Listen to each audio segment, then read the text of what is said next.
बिस्मिल्लाहिर्रहमानिर्रहीम। अस्सलाम वालेकुम। मैं हूं आपका मेज़बान आकिल हुसैन। नाजरीन, शहीद अरशद शरीफ कत्ल केस की तहकीकात के दौरान केनियन हुक्काम ने जितनी खयानत की है उसकी मिसाल कहीं नहीं मिलती है। केनियन हुक्काम की इब्तदाई रिपोर्ट से लेकर उस मौके में मौजूद जो पुलिस ऑफिसर्स थे उनके बयानात तक मुकम्मल उसमें एक बहुत बड़ा तजाद पाया जा रहा था।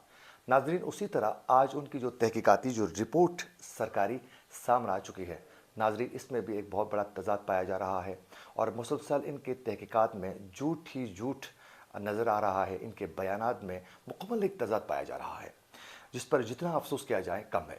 वहीं दूसरी जानिब नाजरीन, हम तो कहने की बात कर रहे हैं, शहीद अरशद शरीफ मजलूम को तो पाकिस्तान में ही उसके अपने मुल्क में भी इंसाफ नहीं मिला। आज तक इसमें साफ व शफाफ तहकीकात करके वो तमाम हकाइक और इसके कत्ल में मुलविस जो लोग थे उनको अभी तक के उनके चेहरों से पर्दा उठाने में पाकिस्तान की हुकूमत और पाकिस्तान की आला अदलिया भी अभी तक सीरियस नहीं हुई है। नाज़रीन, इंतहाई अफसोस के साथ मुझे कहना पड़ रहा है कि आज एक काबिल एतमाद सरकारी ज़राए से ये रिपोर्ट हम तक मौसूल हो चुकी है। और नाज़रीन, इस तहकीकाती रिपोर्ट में जो केनियन हुकाम की सरकारी जो रिपोर्ट है इसमें बहुत से इंकशाफात किए गए हैं। नाज़रीन, इस तहकीकाती रिपोर्ट में ये कहा गया है कि पाकिस्तानी सहाफ़ी अरशद शरीफ का कत्ल का जो मामला था वो गलत शिनाख्त की वजह से हुआ है। उनको जानबूझ के नहीं मारा गया है बल्कि गलत शिनाख्त की वजह से उनका कत्ल हुआ है। और इसमें यह भी कहा गया है कि नाज़रीन, इस कत्ल में कोई मनसूबाबंदी शामिल नहीं थी और न ही उन पर कोई तशद्दुद हुआ है। नाज़रीन, काबिल एतमाद सरकारी ज़राए का ये कहना है कि केनियन हुकाम की ये जो रिपोर्ट जो मंजराम पर आ चुकी है उसमें यह कहा गया है कि कहीं से भी कोई शवाहिद नहीं मिले कि उनके कत्ल के हवाले से केनिया में कहीं भी कोई मनसूबाबंदी हुई हो या फिर इस मनसूबाबंदी में कोई भी पुलिस ऑफिसर या फिर केनियन कोई हुकाम या हुकूमती कोई भी बंदा जो है वो इसमें इन्वॉल्व नज़र नहीं आया, कोई भी शवाहिद नहीं मिले। और साथ साथ ये कहा गया है कि अरशद शरीफ कत्ल केस के मामले पर उस पर कोई ना तशद्दुद हुआ है उनके कत्ल से पहले और न ही उनके कत्ल के बाद उस पर कोई तशद्दुद किया गया है। और नाज़रीन, केनियन हुकाम की रिपोर्ट में पुलिस की जानिब से जो बयान करदा मौक़िफ़ है वो भी बताया गया है। और नाज़रीन, ज़राए का ये दावा है कि गोलियां चलाने वाले जीएसयू के जो ऑफिसर्स थे वो नशे में नहीं थे। जिस रिपोर्ट में कहा गया है कि जिन्होंने गोलियां चलाई थी वो नशे में बिल्कुल नहीं थे, वो बिल्कुल नॉर्मल थे। और जबकि केनियन पुलिस की जो नाज़रीन जो इब्तदाई जो रिपोर्ट सामने आ चुकी थी उस रिपोर्ट में ये कहा गया था कि जो चार ऑफिसर्स जिन्होंने फायर किया था वो नशे में धुन थे और फिर शराब को उन्होंने कसरत की वजह से पीने की वजह से वो शराब में मस्त थे बिल्कुल और उन्होंने गोलियां चलाई है। इब्तदाई जो रिपोर्ट सामने आ चुकी थी केनियन हुक्काम की, उस रिपोर्ट में ये कहा गया था। और अंदाज़ा करें कि इस रिपोर्ट में कहा जा रहा है कि वो चारों ऑफिसर्स ने कोई शराब नहीं पी थी, वो बिल्कुल नॉर्मल ही थे। और नाज़रीन, केनियन हुक्काम की रिपोर्ट के मुताबिक अरशद शरीफ की गाड़ी से कोई फायर नहीं हुआ है। ये तो खैर पहले भी कहा गया, अब भी अच्छा। और बाद एक रिपोर्ट में उन्होंने कहा था कि फायर गाड़ी से भी फायर हुआ, फिर क्रॉस फायरिंग के दौरान उनकी शहादत हुई है, लेकिन बाद में मौक़िफ़ खैर उस वक्त भी चेंज किया गया था। और इसमें भी ये कहा गया है कि उसकी गाड़ी से कोई फायर नहीं हुआ है। एक ऑफिसर ने अपने ही साथी को गोली लगने से ज़ख्मी हुआ था। जो ऑफिसर था उनको साथी से ही गोली लगी थी, वो ज़ख्मी हुआ था। गाड़ी के ड्राइवर और खुरम अहमद ने अरशद शरीफ को ज़ख्मी हालत में वक़ार अहमद के फार्म हाउस में उनको पहुंचाया था। वो ज़ख्मी थे, बिल्कुल लथपथ थे खून में। मौके में ही उसकी शहादत भी हो गई क्योंकि उसके सर पर भी गोली मारी गई थी। बिल्कुल ही वो पूरा एरिया यहाँ से उड़ गया था। तो बुरी तरह उसको गोलियां मज़ीद चेस्ट पे लगी थी, उसके पेट में गोलियां लगी थी, तो उसकी शहादत तो वहीं हुई होगी, लेकिन उसको उठाकर उन्होंने फार्म हाउस में पहुंचाया है, ये इस रिपोर्ट में भी लिखा गया है।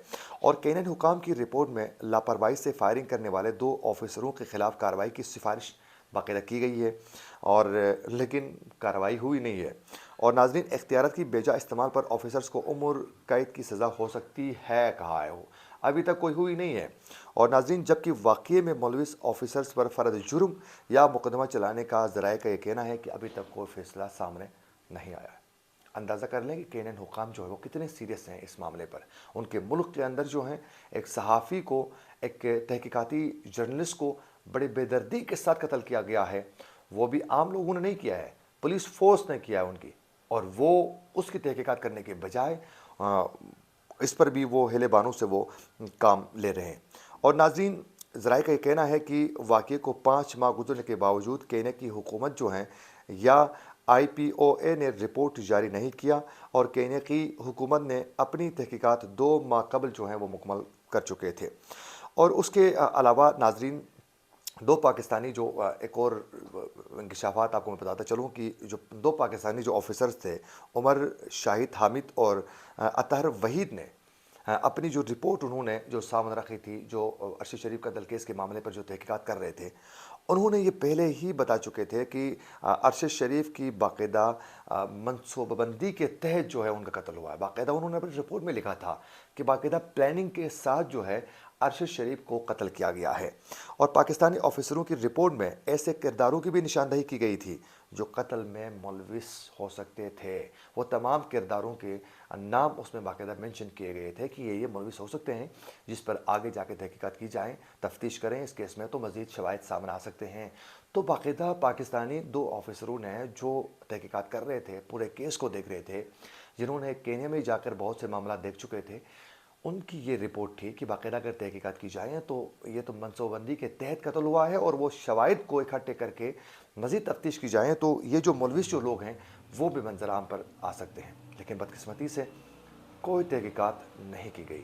اور اس کے علاوہ ناظرین، صرف یہی نہیں بلکہ جو کینیا کی انسانی حقوق کا جو کمیشن ہے، اس نے بھی باقاعدہ یہ خدشے کا اظہار کیا تھا کہ جو کینین جو پولیس ہے وہ ارشد شریف کے قتل میں ملوث ہو سکتی ہے، یعنی اس کے قتل میں ملوث ہو سکتی ہے، اس کے قتل کے منصوبہ بندی میں ملوث ہو سکتی ہے، رشوت لے کر قتل کر سکتی ہے۔ یہ تمام معاملات پر ان کا جو کمیشن ہے انسانی حقوق کا، انہوں نے بھی خود یہ ایکسیپٹ کیا تھا کہ یہ کسی طریقے سے بھی یہ کینین جو پولیس ہے یہ ملوث ہو سکتی ہے۔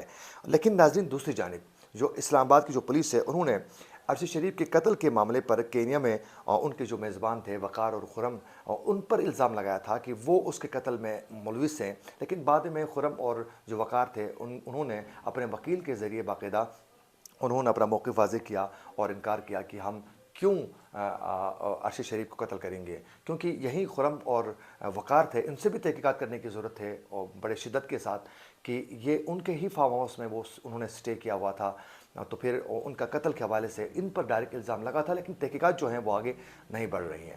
انتہائی افسوس سے یہ کہنا پڑ رہا ہے کہ پاکستان میں ابھی تک یعنی پاکستان کی حکومت، پاکستان کی اعلیٰ عدلیہ، پاکستان کی تمام ایجنسیاں جو ہیں وہ ارشد شریف کی فیملی، اس کی والدہ کو ارشد شریف کی انصاف دینے میں آج بھی کامیاب نہیں ہوئے۔